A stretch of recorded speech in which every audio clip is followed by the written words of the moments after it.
Hello everyone, hope you're doing good. Friends, ICAI has finally come with this important announcement of the exams that is about to happen for CA Foundation, for CA Intermediate and for CA Final.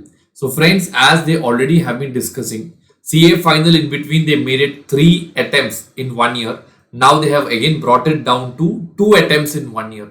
So this announcement says that your intermediate exam is going to happen on 1st, 3rd, 6th of September, that is for group 1, 8th, 10th and 12th of September for group 2. So the intermediate students will have to focus and write their exams in the month of September. Foundation also will happen in the month of September, but CA final exams are going to happen on 2nd, 4th, 6th of November, group 1, 9, 11, 13th of November, group 2. So friends, your CA final AFM exam is about to happen on 4th of November.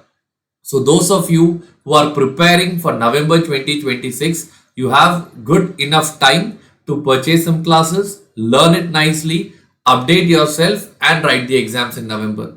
Not only that friends, there are a lot of important announcements, a lot of crash courses that we are planning for the month of November. So stay tuned to this YouTube channel by subscribing to it and clicking on the bell icon and don't miss any important updates. So all the very best for your examinations, friends. Do well.